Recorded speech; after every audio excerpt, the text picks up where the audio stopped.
여러분 반갑습니다. 2020 한국마스크산업협회 FDA-C, NIOC 해외 마스크 인증제도 설명회에 참석해 주신 K방역 제조사 및 유통사 관계자분들에게 감사를 드립니다.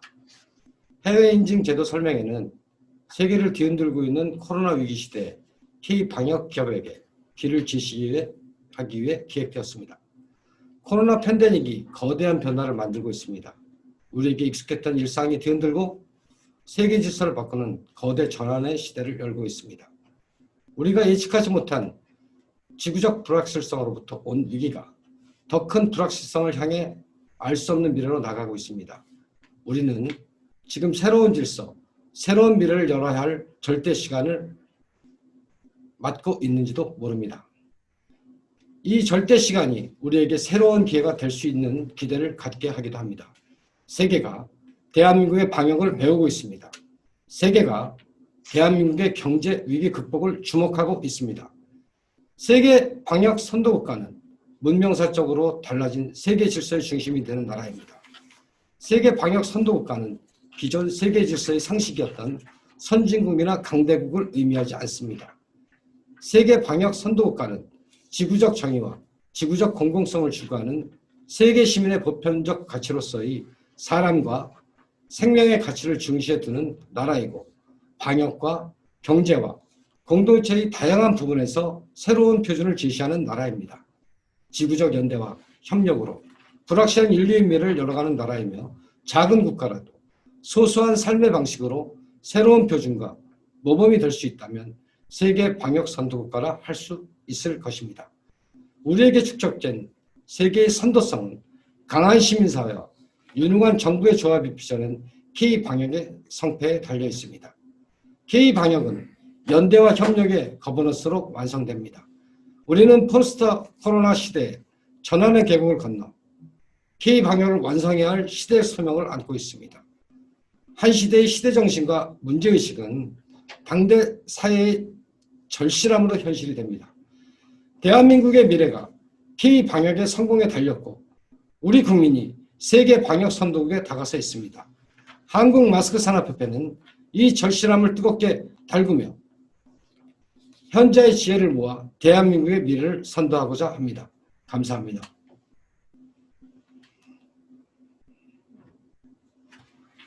네, 감사합니다. 다음은 IGC 인증원의 공길택 원장님의 인사 말씀이 있겠습니다.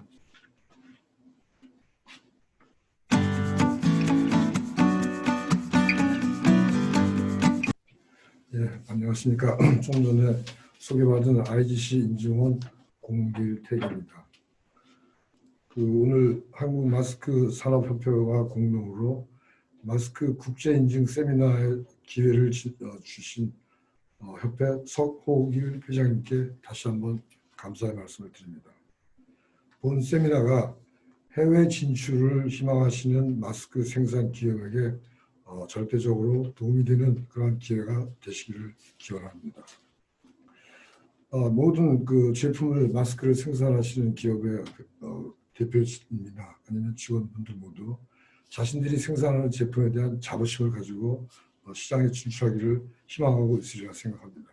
하지만 중요한 부분은 수출을 하기 위해서는 필수적으로 수출하고자 하는 국가가 요구하는 법률적 요구사항을 100% 준수하여야 하기 때문입니다. 그 이유는 제품의 안전성과 사용 목적의 적합성이 사용자의 생명과 직결되기 때문에 법에서 요구하는 요구사항을 준수하지 못한다라고 하면은 언젠가는 수출이 중단될 수밖에 없기 때문이라고 봅니다.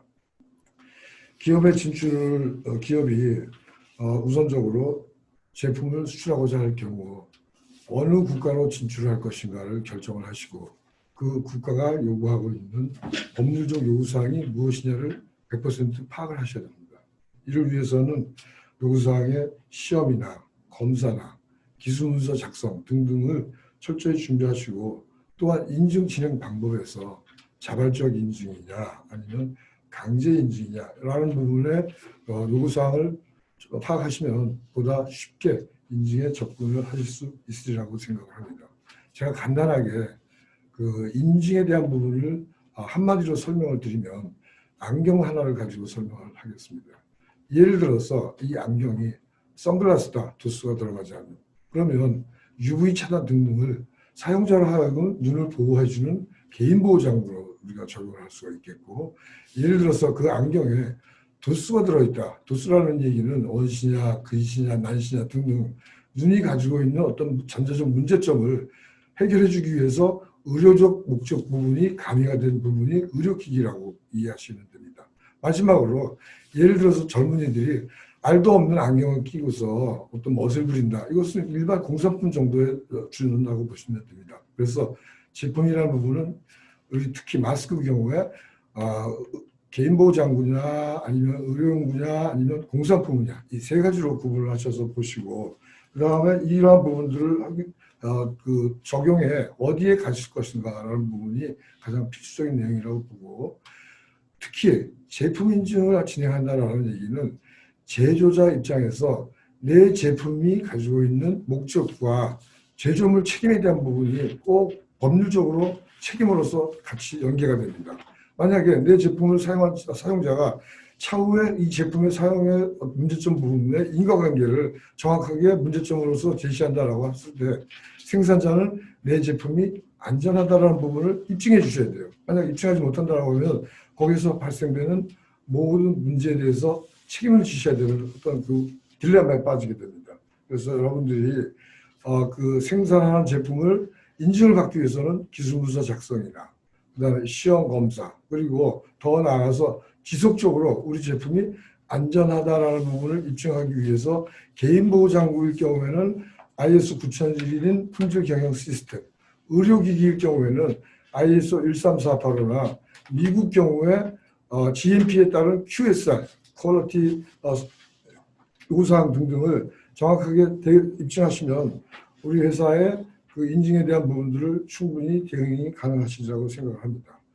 대부분의 국가기관들은 인증을 해준 제품에 대해서 수시로 시장에서 샘플을 수거한 다음 기준 대비 이 제품이 요구사항을 적합하게 수용하고 있느냐라는 부분을 확인한 이후에 적절하지 못한다라고 했을 경우 인증에 대한 부분을 정지시킴으로써 그 회사의 제품이 더 이상 시장 진출을 할 수 없도록 만들어가고 있습니다. 이러한 요구사항 등등을 우리 기업들이 정확하게 이해를 하시고 파악을 하시고 대응하신다라고 하면 국제시장에 얼마든지 여러분들이 생산하시는 제품을 사용 목적에 맞게 잘 전개해 나가실 수 있으리라고 생각합니다. 오늘 저희 그 IGC 인증원에서 준비한 그 분야별 인증에 관련된 발표 자료들을 잘 들어보시고 차후에라도 혹시 여러분들이 진행하시는 과정 중에 이해 안 되시는 부분, 문제점 부분들은 연락을 주시면 협회 쪽에서 적절히 대응해 주시리라 생각을 합니다. 감사합니다. 네, 두 분 모두 감사합니다. 오늘 해외 인증 설명회는 줌과 유튜브, 페이스북을 통해서 많은 분들이 참여하고 계신데요. 오늘 설명회에 참석하신 모든 분들께 다시 한번 감사의 말씀을 드립니다. 그럼 오늘 설명회 주요 일정과 진행 방식에 대해서 안내해 드리겠습니다. 설명회는 총 8개의 세션으로 이루어져 있습니다. 6번째까지는 주제 강연, 그리고 8번째 세션은 질의응답으로 진행하도록 하겠습니다. 그리고 줌에서만 텍스트 질의만 가능하며 유튜브, 페이스북 참여자는 시청만 하실 수 있음을 양해해 주시기 바라겠습니다. 그럼 바로 설명회를 진행하도록 하겠습니다. 네, 첫 번째 세션을 시작하겠습니다. 세계는 지금 생존을 위해 분주합니다. 이제 세계는 생존을 위한 국제다자간 합종연행의 사활을 걸고 있고 우리 마스크 시장은 유럽 시장에 도전해야 합니다. 그래서 이번 세션의 주제는 인증을 위한 마스크 분류 및 인증 절차입니다. 발표 시간은 45분입니다. 그럼 발표자를 소개해드리겠습니다. IGC 인증원의 김용도 과장이십니다. 부탁드립니다.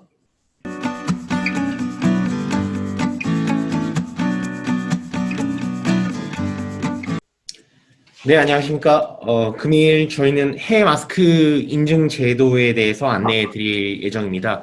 저는 앞서 소개해 주신 대로 김용도 과장이라고 하고요. 금일 저희 발표 순서는 4가지 파트로 진행이 되는데, 우선 유럽 시장의 마스크를 출하하기 위한 CE 인증, 그리고 미국의 NIOSH 인증, FDA 인증, 그리고 EAC, 유라시아 마스크 인증에 대해서 소개를 해드리는 순서로 진행하도록 하겠습니다.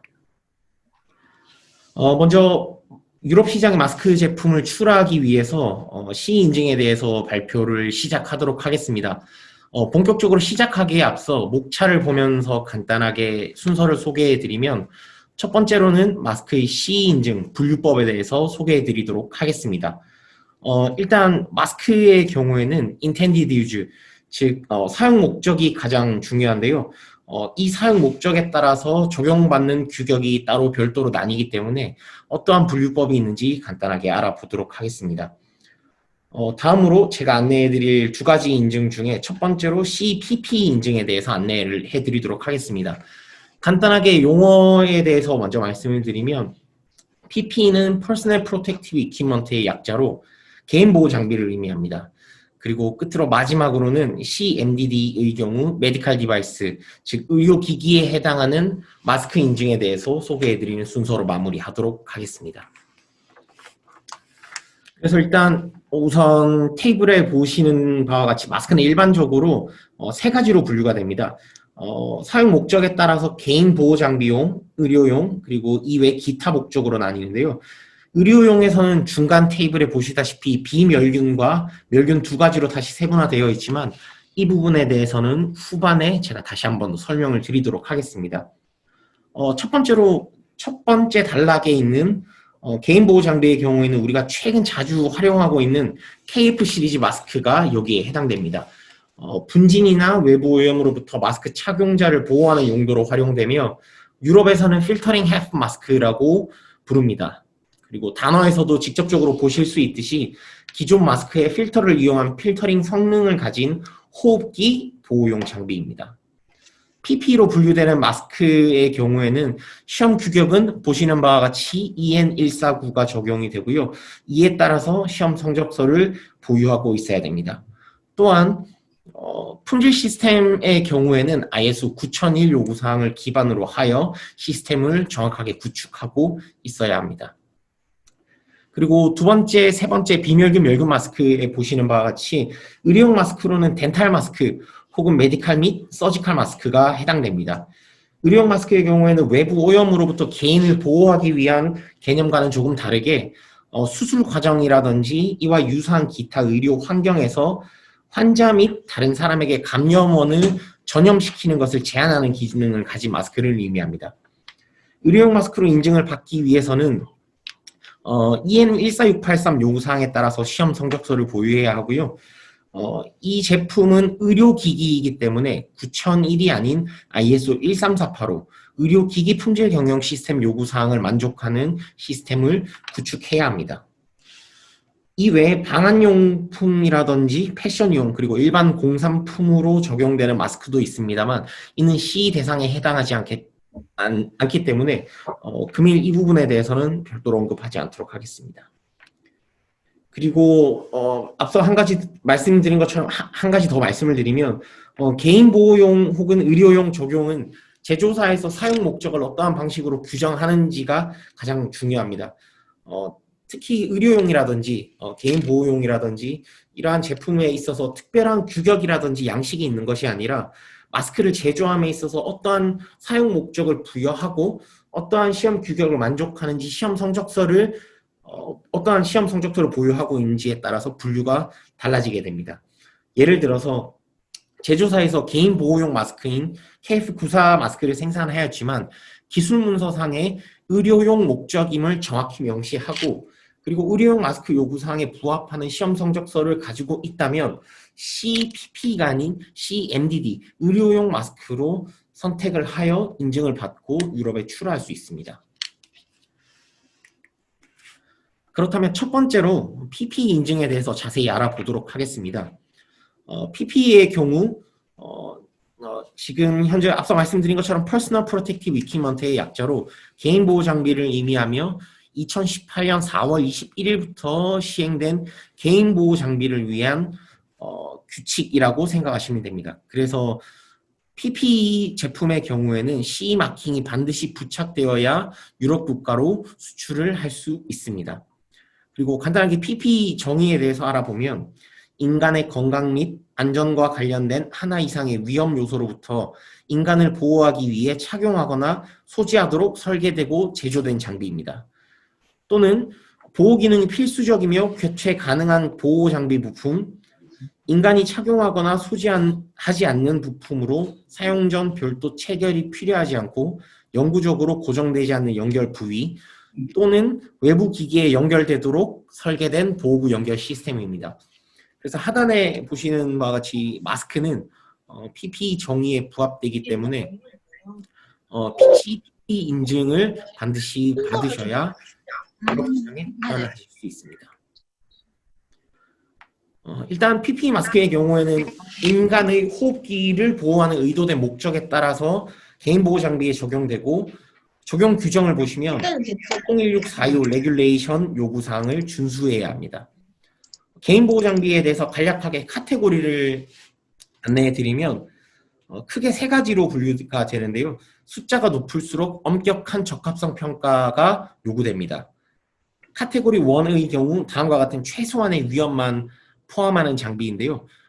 보시는 바와 같이 표면적인 기계적 부상, 약한 작용의 세척 물질과의 접촉 또는 물과의 장기간 접촉, 50도씨를 초과하지 않는 뜨거운 표면과의 접촉, 햇빛 노출로 인한 눈 손상, 극단적이지 않은 대기 조건에서 사용되는 보호 장비입니다. 예를 들어서 저희가 원예용 장갑이라든지 희석 세제를 사용할 때 손을 보호하기 위한 보호용 장갑, 그리고 어떠한 여러 가지 활동을 할 때 눈을 보호하는 고글, 그리고 자외선을 차단하는 선글라스 등이 PPE 카테고리 1에 해당됩니다. 그리고 카테고리 2의 경우 카테고리 1 그리고 카테고리 3에 리스팅된 위험 이외의 위험이 해당되는 경우 카테고리 2에 적용이 되고요. 예를 들어서 가시성이 높은 조끼라든지 전문가용 보호장갑, 머리 보호용 및 헬멧, 방음 보호, 얼굴과 눈을 보호하는 장비가 여기에 해당됩니다. 카테고리 2는 조금 다른 카테고리와는 달리 조금 심플하게 적용이 되어 있는데요. 우선 카테고리를 분류할 때 카테고리 1과 3에 해당하는지 우선적으로 확인을 하고 이 두 가지에 해당하지 않는다면 카테고리 2를 적용하시면 됩니다. 그리고 끝으로 카테고리 3의 경우 다음과 관련된 사망 또는 돌이킬 수 없는 건강 손상과 같은 심각한 결과를 초래할 수 있는 위험에 사용되는 보호 장비가 해당됩니다. 건강에 유해한 물질 및 혼합물, 산소가 부족한 대기, 유해한 생물학적 작용제, 방사선, 최소 100도씨 이상의 대기 온도와 비슷한 고온 환경, 영하 50도 이하의 기온과 비슷한 영향을 미치는 저온 환경, 높은 곳에서의 추락, 감전, 그리고 익사, 휴대용 전기톱을 사용한 절단, 고압 제트, 총상 또는 칼자국, 유해한 소음 환경에서 사용되는 장비입니다. 예를 들어서 구명조끼, 호흡장비, 추락장비, 호흡용 보호, 그리고 전기작업용, 화학물질 보호구 등이 있으며 저희 마스크의 경우에는 호흡기를 통해서 위험한 감염원이 전염되는 것을 차단하는 역할을 하는 마스크이기 때문에 카테고리 3에 적용을 받습니다. 그래서 일단 우선 저희가 CE 인증을 신청하시게 되면 적합성 평가라는 평가를 받아야 하는데요. 적합성 평가 절차에 대해서 간략하게 확인해 보도록 하겠습니다. 해당 테이블은 지금 각각 카테고리마다 제조사가 적합성 평가를 받는 방식을 도식화한 그래프입니다. 일단 마스크는 카테고리 3에 해당하기 때문에 맨 우측에 있는 카테고리 3로부터 화살표를 아랫 방향으로 진행하면서 평가가 진행된다고 생각하시면 되고요. 어떠한 제품이든지 카테고리 1, 2, 3든지 기술 문서는 반드시 기본적으로 구비를 하고 있어야 됩니다. 그리고 저희 마스크 제품의 경우에는 언엑스5 모듈 B 형식 시험 검사라는 타입 이그제미네이션 시험 검사를 실시해야 됩니다. 이때 개인 보호 장비 마스크에 대해 적용되는 규격은 앞서 말씀드렸던 것처럼 EN149 요구 사항에 따라 검사가 진행돼야 되고요. 기준을 정확하게 만족하는 시험 결과가 반드시 도출되어야 합니다. 그리고 기술 문서와 모듈 B가 완료가 되면 다음은 제조사의 선택에 따라서 모듈 C2 혹은 모듈 D에 따라서 평가가 진행이 되는데요. 먼저 모듈 C2의 경우에는 모듈 B 이후로 시험 검사가 합격을 했다면 5년의 유효 기간을 가진 타입 이그제미네이션 시험 성적서가 발행이 됩니다. 이때부터 시장에 제품 판매가 가능하고요. 다만 제품을 판매하기에 앞서서 제조사는 랜덤 주기의 제품 재검증, 프로덕트 체크 랜덤 인터벌이라고 하는 신청서를 노티파이드 바디 유럽의 평가 기관으로 제출해야 합니다. 이 신청서는 그 제조업체의 이름과 주소 정보 그리고 제품 재검증 신청을 위해서 다른 MB에는 제출하지 않았다. 결과적으로 해당 MB 한 군데에만 신청을 했다라는 서면으로 된 선언서 그리고 PP 정보가 기재된 신청서가 따로 MB에 제출이 되어야 합니다. 다만 제품 시험을 의뢰한 MB가 아니라 모듈 B를 발행한 인증서가 아닌 기타 MB를 통해서 제품 재검증 신청을 하실 수 있습니다. 이는 2016-427 레귤레이션 어넥스 7의 3번 조항에도 명시되어 있습니다. 그래서 다만 다른 MB 기관을 통해 신청하실 경우에는 위에서 언급한 신청서 정보 외에도 추가적으로 기술 문서와 타입 이그제미네이션 인증서 사본도 함께 해당 기관으로 제출하시면 됩니다. 다시 말해서 모듈 B, 타입 이그제미네이션 성적서를 발행한 기관에서 반드시 사후 모듈 C2 재평가를 받으실 필요는 없습니다. 그래서 이 절차는 숙지를 해두시면 되고요. 이후 신청을 받은 MB에서는 양산 단계에서 샘플링을 실시하여서 제품을 재검증합니다.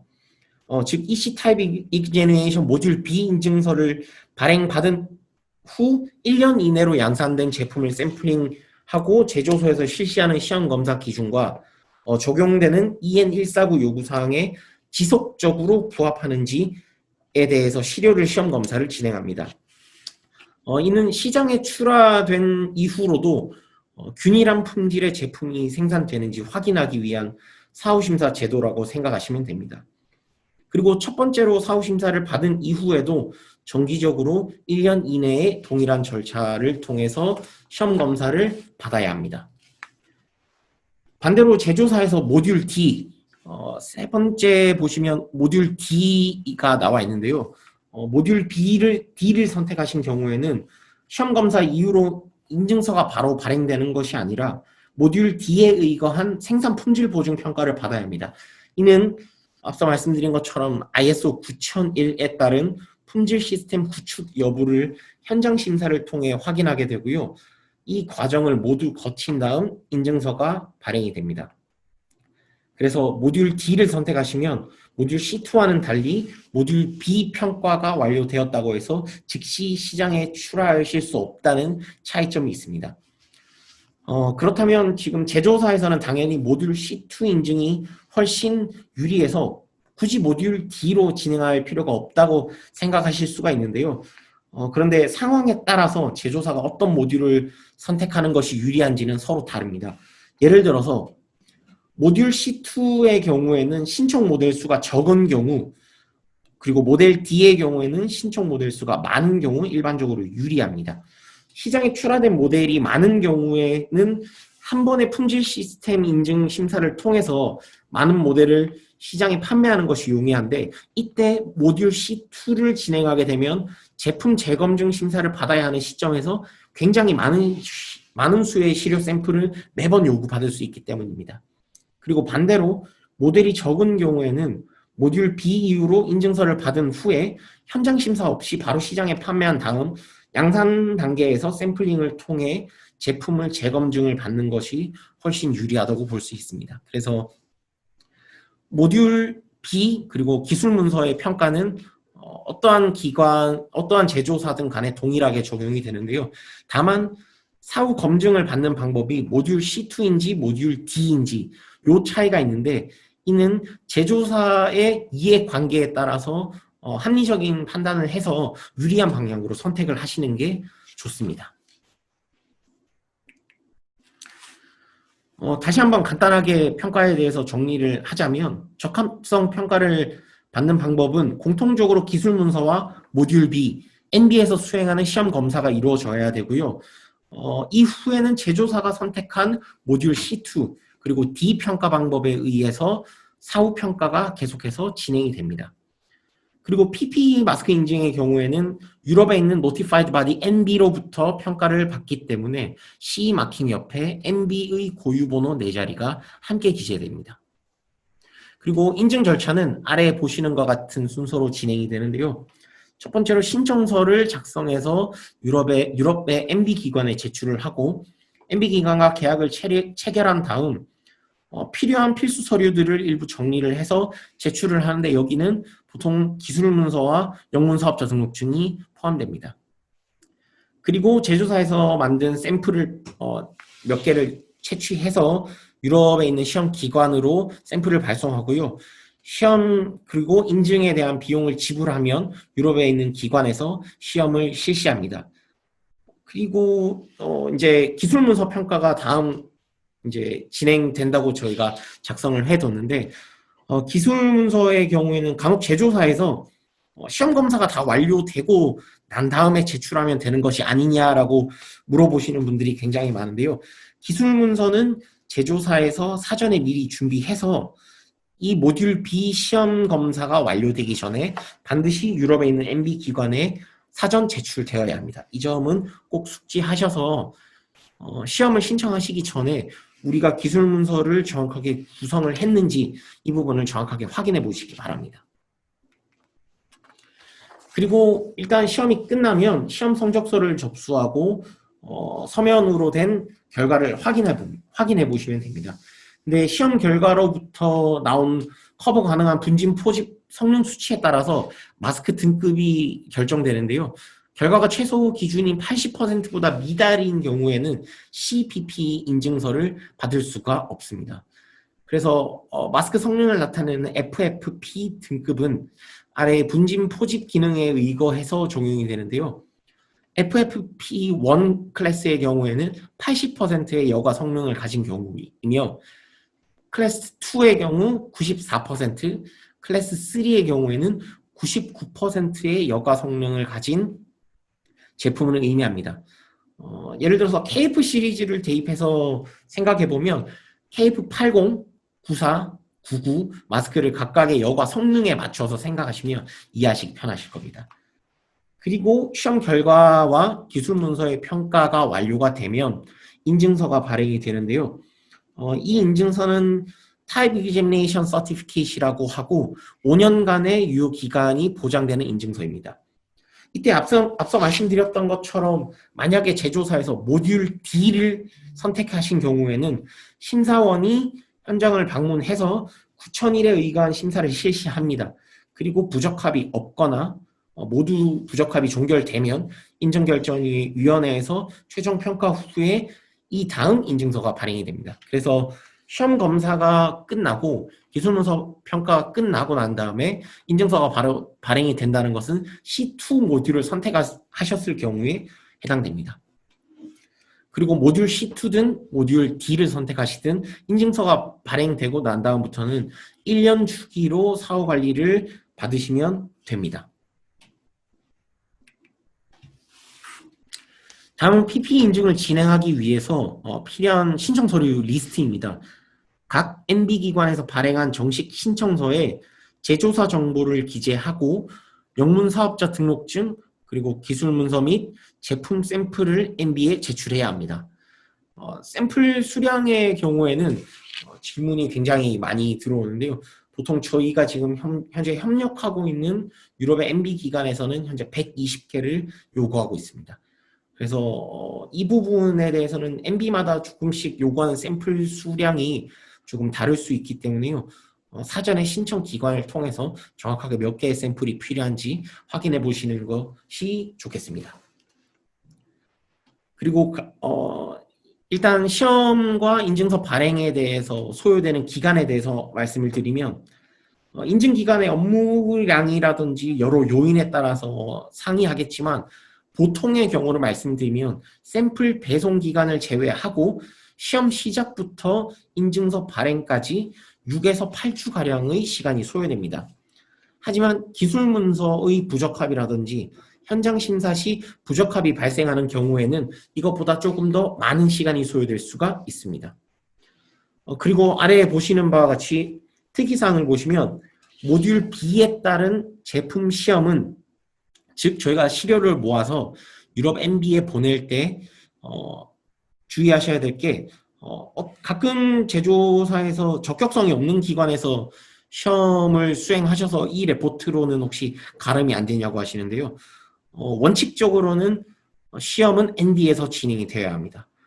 그래서 요렇게 간혹 가다가 다른 기관에다가 신청해서 시험 성적서를 가지고 있어서 우리도 이걸로 가름이 안 되냐고 물어보시는 경우가 많은데 원칙을 따라야 하기 때문에 MB를 통해서 시험 검사를 진행하시기 바랍니다. 그리고 사후 관리의 경우에는 제조사에서 인증을 받았다면 사전에 선택한 모듈 C2 그리고 모듈 D에 따라서 매년 1회 이상의 사후 관리를 받아야 하는데 인증 획득 이후에 사후 심사는 1년을 넘지 않아야 합니다. 그래서 이 부분에 대해서는 유럽에서 해당 주기 이내에 반드시 사후 심사를 받아야 하기 때문에 사전에 통지를 하거나 제조사에서 만약에 이게 주기가 넘어가면 인증서상에 문제가 발생할 수 있기 때문에 일정을 조율하거나 협의를 통해서 인증 사후 관리를 지속적으로 받으셔야 합니다. 그리고 다음으로는 가장 중요한 저희 EN 149에 해당하는 요구사항을 한번 알아보도록 하겠습니다. 우선 호흡기 보호용 마스크의 경우에는 가장 크게 3가지 중요한 시험이 있는데요. 누설율, 그리고 호흡 저항, 분진 포집 효율, 즉 필터 재료의 침투 시험이 있습니다. 그래서 한 가지씩 보시면 누설율 시험의 경우 3가지로 구성되어 있는데요. 안면 밀봉 누설, 호기 밸브 누설, 그리고 필터 침투 시험이 있습니다. 일반적으로 누설이라고 하면 기체나 액체 같은 것들이 밖으로 새어 나가는 것을 의미하는데 따라서 가끔씩 어떤 분들은 누설율 시험이 마스크를 끼고 있을 때 마스크와 이 안면부 공간 안에서 이게 숨을 쉴 때마다 밖으로 얼마나 새어 나가는지 확인하는 시험이라고 생각하실 수 있는데요. 하지만 그 반대로 외부의 오염원이 얼마나 마스크 안으로 새어 들어오는지를 측정하는 시험입니다. 그래서 누설율 시험은 미세 입자로 채워진 차폐 공간 안에서 실제 마스크를 착용한 사람이 일정한 활동을 했을 때 외부의 입자가 마스크 안으로 얼마나 들어오는지 측정합니다. 그래서 누설율 테스트 시험 항목 및 조건을 간단하게 알아보면 해당 마스크 10개를 이용해서 5개는 일반 상태를 유지하고 나머지 5개는 가혹 조건에서 24시간 방치 후에 검체로 사용합니다. 그리고 차폐된 챔버 안에서 미세보다 입자가 작은 염화나트륨 에어로졸을 적정 농도로 공급하고 시험 대상자가 그 안에서 마스크를 착용한 후에 러닝머신을 이용해서 일정 시속으로 걸으면서 여러 가지 운동을 실시하여 결과를 측정합니다. 그래서 이 결과값들이 테이블의 기준을 얼마만큼 기준을 만족하는지 점검을 하게 됩니다. 다음은 분진 포집 효율, 즉 마스크의 필터 재료의 침투 시험인데요. 각 등급에 따라서 염화나트륨 그리고 파라핀 오일이 해당 기준의 침투율 수준을 얼마나 만족하는지 점검하는 시험입니다. 그래서 FFP 1, 2, 3는 각각 26, 1%의 기준을 가지고 있는데요. 이 또한 KF와 비교를 해보면 KF 80, 94, 99 이 내용과 조금 밀접하게 연관이 되어 있는데 100에서 20을 빼면 80, 6을 빼면 94, 1을 빼면 99 그렇게 해서 저희 KF 마스크를 한번 생각해 보시면 시험 기준을 유추하기 쉬우실 겁니다. 그리고 이때 분진 포집 효율은 안면부 통과 전후의 농도 차이를 통해서 결과를 도출합니다. 각 등급에 따른 기준은 테이블을 참고하시면 되고요. 그리고 아래에 있는 호흡 저항의 경우에는 마스크로 일정 유량을 공기를 통과시켰을 때 호기와 흡기 상황에서 테이블에 명시한 압력 기준을 얼마나 만족하는지 확인하는 시험입니다. 그래서 기준들도 각각 확인해 보시면 되고요. 이 외에도 수행돼야 하는 전반적인 시험 검사를 한번 확인해 보면 첫 번째로는 유관 검사, 그리고 컨디셔닝. 이때는 컨디셔닝에 해당하는 것들은 이 마모라든지 온도, 기계적 강도 등의 요구사항이 있고요.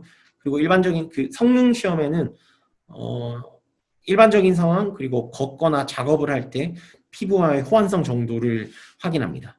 그리고 유설율 시험, 난연성, 그리고 흡기 시의 CO2 함유량에 대해서도 시험을 진행하고요. 그리고 호흡 저항, 그리고 밑에 보시면 클로깅이라고 해서 괄호치고 옵션이라고 되어 있는데요. 이 부분은 재사용이 가능한 마스크의 경우라면 필수적으로 해당되는 시험이지만 대부분의 일회용 마스크의 경우에는 이 시험은 수행하지 않으셔도 됩니다. 그래서 재사용 마스크 제조사인 경우에는 클로깅 시험을 같이 진행을 하셔야 되는데 일반적인 경우에서는 이 시험은 제외하셔도 무관합니다. 그리고 필터 재료의 침투 시험, 그리고 분진 포집 효율을 측정하고 그리고 끝으로 마킹이라고 해서 표시 기재사항, 포장이라든지 뭐 상표, 유형, 등급 정보 등 정보가 얼마나 정확히 잘 기재되어 있는지 유럽에서 시험 검사를 진행을 합니다. 그리고 시험 검사가 수행되면서 기술문서 평가도 진행이 되는데요. 기술문서는 아래와 같은 내용을 포함하고 있어야 됩니다. 그래서 2016-47 레귤레이션 어넥스 3에 보시면 테크니컬 다큐멘테이션 요구사항이 있고요. 간단하게 한 가지씩 확인해 보면 제품의 의도된 목적이 정확하게 기재가 되어 있어야 합니다. 서두부터 계속해서 말씀을 드렸는데 마스크의 경우에는 사용 목적이 제조사에서 어떻게 설정하였는지가 굉장히 중요합니다. 그래서 intended use, 사용 목적을 설정하실 때 의료용이 아니라 정확하게 개인 보호용으로 설정을 하였는지 유럽에서 처음에 기술 문서를 평가할 때 가장 먼저 검사를 하게 됩니다. 그래서 이 부분은 누가 봐도 개인 보호용으로 활용됐다라는 디스크립션을 정확하게 제조사에서 작성을 하시는 게 굉장히 중요합니다. 그리고 리스크 어세스먼트의 경우에는 ISO 31000에 따른 위험평가 기록물이 필요한데요. 위험평가에 대한 계획이라든지 보고서를 함께 제출하시면 됩니다. 그리고 Essential Health and Safety Requirements의 경우에는 2016-427 Regulation Annex 2에 EHSR의 요구사항들이 나와 있는데요. 해당 요구사항에 대해서 문서를 작성하셔서 기술 문서에 같이 추가해 제출해 주시면 됩니다. 그래서 2016-427 레귤레이션의 경우에는 구글이라든지 일반 포털 사이트에서 검색을 하시면 유럽 간보 사이트에서 올려둔 자료가 원본이 많습니다. 그래서 그 내용을 우선적으로 제조사에서는 한번 확인해 보시는 게 가장 중요합니다. 그리고 제조 설계 도면과 제조 설계 도면에서 이제 문서를 평가하는 사람들이 이해를 하기 위해서 필요한 부연 설명, 디스크립션이 잘 기재되어 있는지 확인을 하시면 되고요. 그리고 하모나이즈 스탠다드 리스트의 경우에는 우리가 이 제품을 만들기 위해서 적용한 해외 규격 스탠다드가 어떤 것들이 있는지 테이블에다가 리스트업 하시면 됩니다. 그래서 예를 들어서 9001이라든지 EN149와 같은 우리가 해외 규격을 여기에 적용해서 제품을 만드는데 적용되었다라고 테이블화해서 정리해 주시면 됩니다. 그리고 만약에 하모나이즈 스탠다드가 적용되지 않았거나 부분적으로 적용되는 경우에는 EHSR을 충족하기 위해서 적용된 기타 테크니컬 스페시피케이션에 대해서 설명을 해주시면 됩니다. 그리고 다음으로 시험 검사라든지 설계 산출에 대한 결과값들을 기재를 해주시면 되고요. 테스트 레포트의 경우에는 시험 성적서가 필요한데 물론 EN149에 따른 시험 성적서는 MB에서 시험 결과가 나오면 추후에 기술 문서에 첨부하시면 되고요. 이외에 조직 내부에서 자가품질 검사라든지 또 기타 시험 검사를 실시한 것이 있으시면 이 부분을 기술문서에 함께 첨부하셔서 제출하시면 됩니다. 그리고 PPE를 생산하는 동안 제조사에 의해서 수행된 제조 공정과 시험 검사에 대한 구체적인 설명이 필요한데 이는 제조사에서 실제로 활용하고 있는 공정이라든지 시험 검사의 작업 표준서라고 보시면 됩니다. 그래서 작업 표준서라든지 공정도 같은 경우에는 한글로 많이 가지고 계신데 유럽 기관에 제출을 해야 되다 보니까 영문본으로 반드시 번역을 하신 다음 꼭 제출하셔야 합니다. 그리고 제조사에서 추가적으로 제공해야 하는 정보가 요구되는데 맨 밑에서 위에 단락에 있는 요구사항인데요. 이는 Regulation Annex 2 섹션 1.4를 참고하시면 되는데요. 해당 섹션에는 12개의 요구사항이 나열되어 있습니다. 그래서 이 내용에 대해서는 레귤레이션을 다운받으신 다음에 정보를 확인해 보시고 있는 그대로 작성해 주시면 되고요. 끝으로 DOC 자가적합성 선언 문서가 필요한데요.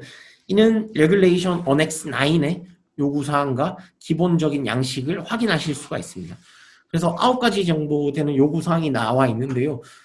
가령 이제 유럽에서 평가를 받기 때문에 해당 NB는 어디이고 제조사 정보는 어떻고 그다음에 제품 정보라든지 모델명, 브랜드 네임, 기타 등등 요구사항이 있습니다. 그래서 일단 정확하게는 레귤레이션의 Annex 9을 확인해 보시고 기술 문서 마지막에는 DOC 문서, 즉 자가적합성 선언 문서를 반드시 첨부하셔서 제출을 하시면 됩니다. 이렇게 해서 그 작성된 기술문서 파일은 모듈 B 절차 이전에 제출을 하셔서 유럽에서 평가를 받게 됩니다. 그래서 마치 PPE 인증에 대해서 마무리를 하기 전에 끝으로 다시 한 번 더 간단하게 정리를 하면 공통적으로 제조사에서는 기술문서와 모듈 B 타입 이그제미네이션을 수행해야 합니다. 이는 제조사에서 신청서를 작성해서 신청을 진행할 때 기술문서를 제출하시고 시료 샘플을 채취해서 MB에서 원하는 만큼의 수량을 발송하시면 됩니다. 그리고 이후의 절차가 조금 나뉘게 되는데요.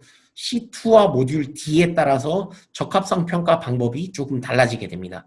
첫 번째로 C2에 대해서 선택을 하신 경우에는 모듈 B 타입 이그제미네이션 두 번째 단락까지 시험 검사 기술문서 평가가 완료가 되면 모듈 B 인증서가 발행이 되고요.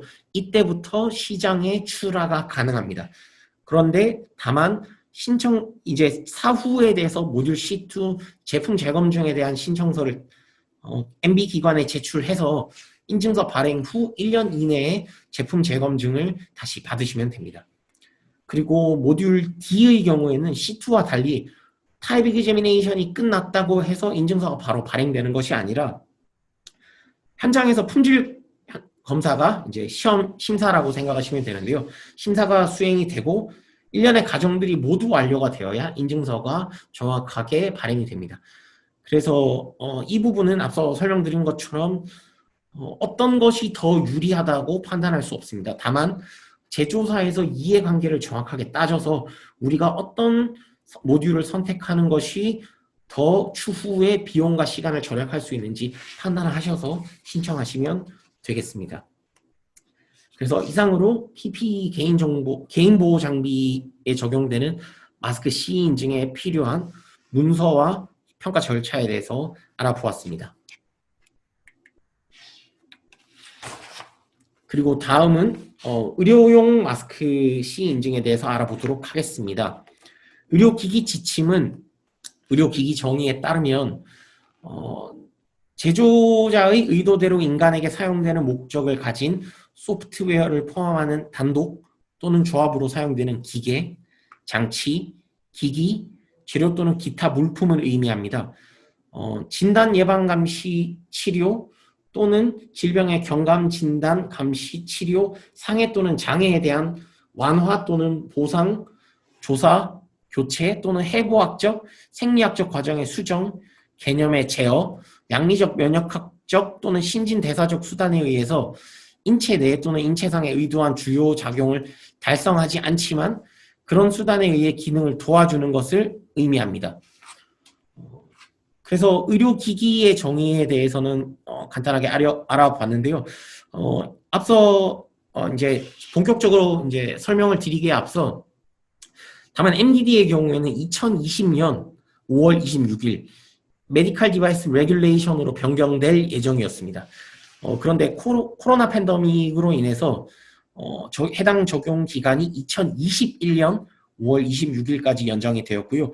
그래서 내년 2021년 5월 26일 이후로는 CMDD로는 신청이 불가능하며 새로운 의료기기 규정인 메디컬 디바이스 레귤레이션, 즉 MDR을 충족시켜야 인증을 받으실 수 있습니다. 다만 강제 적용 시점 이전에 MDD 인증서를 적합성 평가를 받아서 인증서를 발급받으신 경우에는 최대 2024년 5월 27일까지 인증서의 효력을 인정받아서 유럽 관할 구역 내에 수출하실 수가 있습니다. 그래서 일단 지금 현재 12월이니까 대략 6개월 정도의 MDD 기간이 나와 있고요.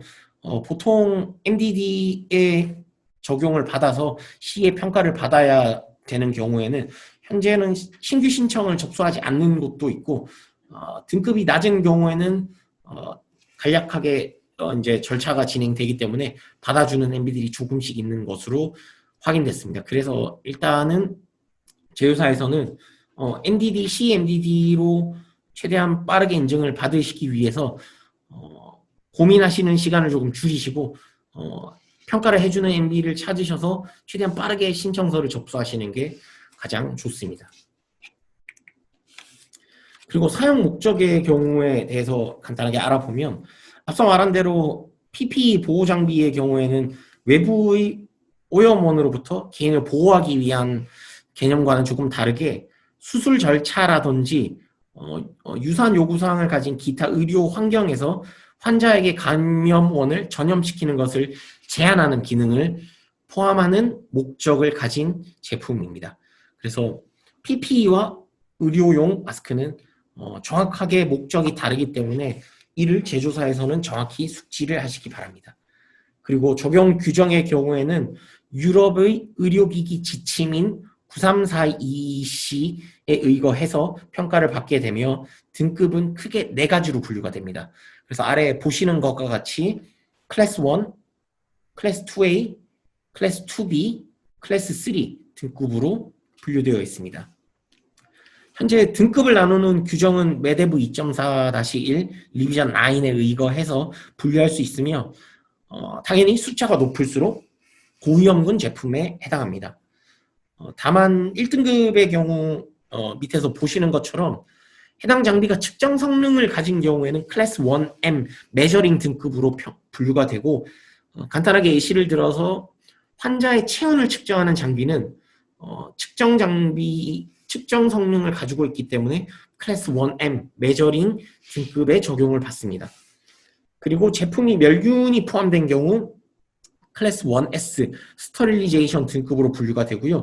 의료용 마스크의 경우에는 일반적으로 클래스 1에 해당하지만 가령 멸균 처리된 마스크의 경우에는 클래스 1S 등급을 적용받습니다.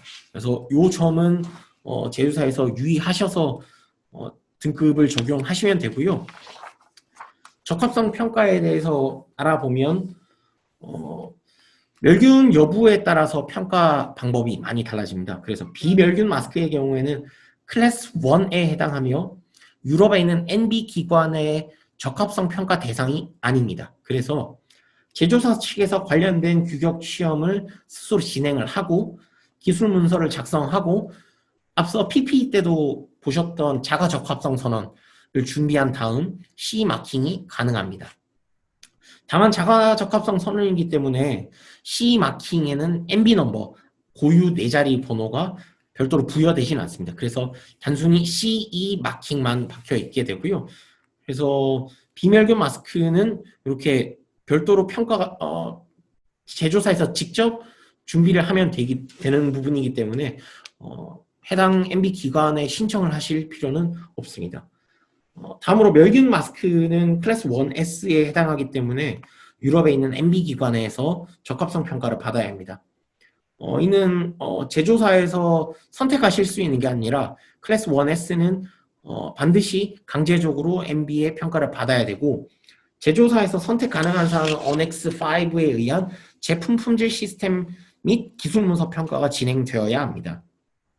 클래스 1 멸균 의료기기의 경우 2A, 2B, 3 등급의 의료기기와 동일하게 기술 문서 평가와 현장 평가가 모두 병행됩니다. 그래서 이 부분을 조금 유의하셔야 되고요. 비멸균 마스크의 경우에는 MB의 평가가 필요하지 않기 때문에 신청서를 직접 작성하시거나 뭐 하시는 과정은 생략되지만, 그래도 3자 기관에서 관련 시험을 진행을 하셔야 되는데, 이때 시험 기간은 반드시 1702호나 국내에서는 GLP와 같은 인정을 받은 기관에서 수행을 하셔야 됩니다. 가끔 제조사에서 1702호 인정서가 없거나 GLP가 없는 그러한 기관으로부터 시험 성적서를 발급받으시는 경우가 있는데요. 이는 요즘 시험 기관에 대한 적격성 확인을 중점적으로 유럽에 있는 MB 기관에서 확인하고 있기 때문에 반드시 제조사에서는 시험을 의뢰하기 전에 해당 시험 기관이 1702호와 같은 적격성을 갖춘 기관인지 반드시 확인해 보셔야 됩니다. 다만 PPE처럼 MB 기관 시험소에다가 시험을 맡기실 필요는 없고요. 국내든 해외에 있든 적격성을 갖춘 기관에서 시험 성적서를 발행받으시면 됩니다. 그리고 지금 의료용 마스크의 경우에는 제품군의 분류가 PPE가 아니라 의료기기이기 때문에 제조사는 ISO 13485에 따른 품질 시스템을 구축해야 하고, 그리고 기술 문서를 작성해서 기록으로 유지를 하고 있어야 합니다. 비멸균 마스크의 경우에는 일련의 과정의 MB 평가가 아니라 제조사가 직접 자가 적합성 선언으로 이루어지기 때문에 모든 절차가 완료가 되면 CE 마킹을 한 다음 유럽으로 제품을 출하하실 수 있습니다. 다만 그 유럽 관할 구역에 해당 제품이 출하되면 간혹 관련 서류를 제출을 하라는 요청을 받으실 수도 있는데요. 이때 부정확한 자료를 제출하시게 되면 페널티를 부여받을 수 있으니 정확하게 문서와 시험 성적서를 준비하시기 바랍니다. 그리고 멸균 마스크 인증 절차에 대해서 알아볼 차례인데요. 보시는 것처럼 진행이 지금 되긴 합니다만 해당 슬라이드에 작성된 대로 반드시 실시되는 것은 아닙니다. 각각의 MB마다 일부 절차의 차이가 있을 수도 있다는 점은 염두하고 확인하시면 됩니다. 해당 절차는 우선 저희와 협력하고 있는 현재 유럽 기관의 절차를 토대로 안내를 드리면, 먼저 사전 신청 서류라고 해서 제품의 기본적인 정보라든지 등급 등을 기재해서 MB에 제출을 하면 MB에서는 해당 프로젝트를 우리가 수용할 수 있는지, 그리고 평가가 지금 가능한지 가용 자원들을 확인을 합니다. 그리고 만약에 이 평가를 진행할 수 있게 된다고 하면 견적서를 발행하고요. 보통 견적서를 발행하고 제조사에서 이 견적을 수용하면 정식 신청 서류를 제출합니다. 그리고 신청 서류를 제출하면서 보통의 경우에는 50% 정도의 프로젝트 착수금을 입금하게 되고, 기술문서 평가가 실시되고 기술문서 평가가 아무 이상이 없는 상태로 평가가 완료가 되면 현장 심사를 진행하게 됩니다. 그래서 현장 심사 때 만약에 부적합이 있는 경우에는 당연히 시정 조치하셔서 종결하시면 되고요. 현장 심사 때까지 특별히 이상 없이 모두 인증 평가가 완료가 되면 인증서 초안이 우선 발행됩니다. 그래서 초안 정보를 확인해 보시고 우리 회사 정보라든지 제품 정보에 이상이 없는 경우에 최종 인증서 발행을 요청하고, 이때 나머지 프로젝트 잔금을 입금하게 되면 최종 인증서가 발행이 됩니다. 그래서 현재 타 기관에서는 이와 조금 다른 절차로 진행될 수도 있습니다. 그래서 기술 문서라든지 현장 심사라든지 조금은 다른 절차일 수도 있습니다만 기본적으로 이 두 가지에 대해서는 반드시 평가가 동일하게 진행된다고 생각하시면 됩니다. 그리고 앞서 말씀드렸던 그 제출 서류 4가지 중 그 문서 일부를 소개해 드리면, 서류는 기본적으로 기술 문서와 그리고 신청서, 그리고 계약서, GFA 계약서라고 적혀 있는데요. 일반 협정서라고 보시면 됩니다. 그리고 나머지는 제조사에서 가지고 있는 매뉴얼과 절차서, 영문본을 품질 문서로 제출하시면 되는데, 보통은 전체를 요청하는 경우도 있고요. MB에서 일부 절차서 리스트를 요청해서 해당되는 절차서와 매뉴얼만 해당 기관으로 제출하시면 되는 경우도 있습니다. 특별히 다른 기관과 차이점이 있을 수 있는 부분은 신청서라든지 계약서 형태는 조금 다를 수도 있습니다만, 기술 문서와 품질 문서는 모두 동일하게 제출돼야 하기 때문에 만약에 CE 인증을 준비하고 계신 제조사라면 품질 문서를 영문본으로 빠르게 번역 작업을 하셔서 신청 서류를 요청을 받으셨을 때 바로바로 제출하실 수 있도록 준비하시는 것이 좋습니다. 그리고 특이사항에 대해서 알아보기 전에 소유 기간에 대해서 우선 안내를 드리면, 제조사의 문서 준비 상태라든지 평가를 실시하는 MB 상황에 따라 사실 CMDD는 소유 기간이 매우 상이합니다. 그래서 이 부분은 신청하시는 기관에 정확히 문의를 해보시는 게 좋습니다. 그리고 CMDD의 특이사항으로는 반드시 유럽 대리인이 필수로 지정이 되어 있어야 합니다. 그래서 이 유럽 대리인과는 서로 협약이 되어 있다라는 계약서가 필요한데요. 이는 수기로 서명된 계약서 혹은 전자서명된 계약서, 그리고 이 계약서가 만료되지 않고 유효한 기간 내에 있는 것인지 정확하게 확인할 수 있어야 합니다. 또한 인증평가를 진행하기 전에 제조사에서는 ISO 13485에 의거한 품질 시스템을 구축해야 하는데요. 가장 좋은 방법은 다른 인증기관, CB기관을 통해서 ISO 13485의 인증을 받으시고 인증서를 획득하셔서 사전에 시스템 구축 여부를 점검 받으시는 게 가장 좋습니다. 그리고 NB에서 발행하는 인증서는 보통 5년의 유효 기간을 가지고 있는데요. 그리고 PP와 동일하게 매년 사후심사를 받습니다. 그래서 1년이 넘지 않는 시점으로 해서 사후심사를 진행하게 되고요. 의료용 마스크의 시험 규격을 살펴보면 EN 14683 규격에 따른 시험 성능과 의료기기의 특성상 생체 적합성 시험이 요구됩니다. 이는 ISO 10993-5 세포 독성 시험, 그리고 ISO 10993-10번 자극성 시험, 그리고 피부 감작성 시험을 실시해서 성적서를 기록으로 유지하고 있어야 됩니다. 원래 10993- 시리즈의 적용 여부는 10993-1번 해당되는 요구사항을 확인하셔서 우리 제품이 환자에게 어느 부위에 컨택이 되고 컨택되는 듀레이션은 어떤지 여러 가지 요인들을 확인해서 시험을 진행해야 되는데, 일단 마스크의 경우에는 해당되는 것이 요 두 요구사항이라고 보시면 됩니다. 그래서 시험의 경우에는 세포독성, 자극성, 감작성 세 가지를 반드시 수행하시면 됩니다. 그리고 먼저 14683의 마스크 성능 시험 항목을 살펴보면 시험은 총 4가지로 세균의 여과 효율, 차합성, 합성 혈액 침투, 예를 들어 비산의 비양 저항성, 비산 저항성, 그리고 미생물 청결도 시험에 대해 기준을 만족해야 합니다. 의료용 마스크의 경우에는 타입이 1, 2, 2R로 분류되며 여기서 2R은 세 번째 비말 저항 압력이라고 기재된 스플래시 저항성을 가진 제품을 의미합니다. 다만 그 테이블 아래에서 보시는 것처럼 타입 1 제품의 경우에는 환자 혹은 긴급한 상황에서 감염이 퍼지는 위험을 감소하기 위해서 다른 사람들이 사용하는 경우만으로 제한하고 있습니다. 그래서 타입 1의 제품은 수술실이라든지 특별한 의료 환경 조건에서는 사용이 제한됩니다. 그리고 이 정보들은 반드시 인스트럭션 문서에 기재가 돼서 이 마스크를 사용하는 사람이 이 정보를 명확하게 확인할 수 있도록 제휴사에서는 문서를 준비해야 합니다.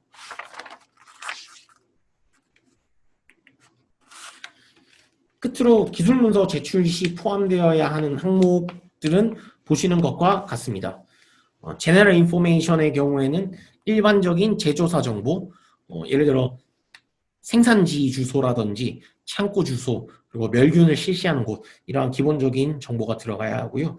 그리고 프로덕트 디스크립션의 경우에는 제품에 대한 상세한 설명이 들어가야 합니다. 그리고 클래시피케이션은 등급 정보에 대해서 기재를 하면 되고요. 에센셜 리콰이어먼트의 경우에는 필수 요구사항 체크리스트가 9342C 어넥스 1에 있습니다. 그래서 이 내용들을 한번 확인해 보시고 에센셜 리콰이어먼트 해당 여부, 적용 여부를 기재하셔서 기술 문서에 문서를 첨부하셔서 제출하시면 됩니다.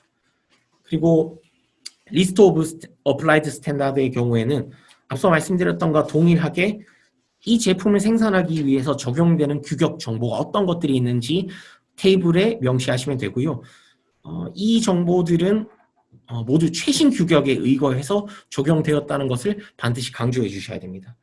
그리고 시험 성적서의 경우에는 PPE와 달리 시험이 모두 완료된 상태로 기술 문서에 첨부가 돼서 MB에 바로 제출돼야 합니다. 그리고 Instruction for Use는 IFU라고 부르는데요. 사용자 설명서 문서입니다. 그리고 라벨링, 패키징, 리스크 매니지먼트, 매니팩처링 프로세스, 밸리데이션, 유럽 대리인 계약서, PMS, 비질런스, DOC 문서들이 있습니다. 다만 여기서 몇 가지만 추가적으로 조금 안내를 드리면 위험관리의 경우에는 CMDD, 즉 의료용 마스크는 의료기기이기 때문에 ISO 14971 2019 버전에 의거해서 계획과 보고서를 작성하신 다음 기술 문서에 제출하시면 되고요. 그리고 밸리데이션의 경우에는 특히나 PQ에 대한 퍼포먼스 퀄리피케이션, 즉 이 밸리데이션의 성능적인 부분만 제출하시는 경우가 많은데 반드시 IQ, 인스톨레이션, OQ, 오퍼레이션, PQ, 퍼포먼스에 대한 풀 패키지를 밸리데이션 자료로 같이 제출을 하셔야 됩니다.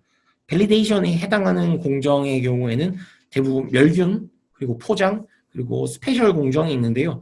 스페셜 공정은 제조사마다 해당되는 것도 있고 안 되는 것도 있기 때문에 이러한 부분들은 기술 문서를 작성하실 때 정확하게 확인해 보시는 게 좋겠습니다.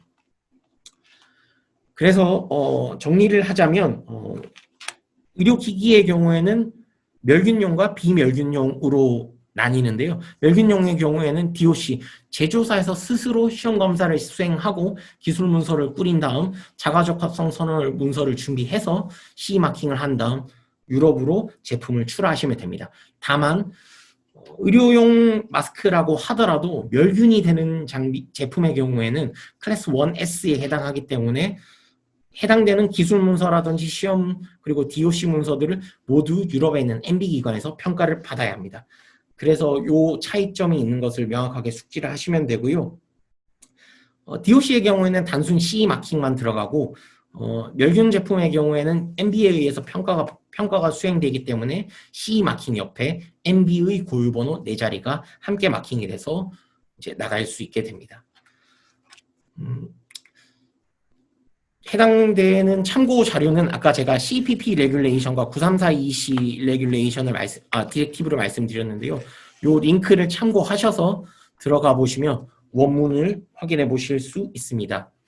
그래서 이상으로 개인 보호용 마스크와 의료용 마스크 CE 인증에 대한 절차와 간략한 상세 내용들을 안내해 드렸습니다. 긴 시간 동안 경청해 주셔서 감사합니다.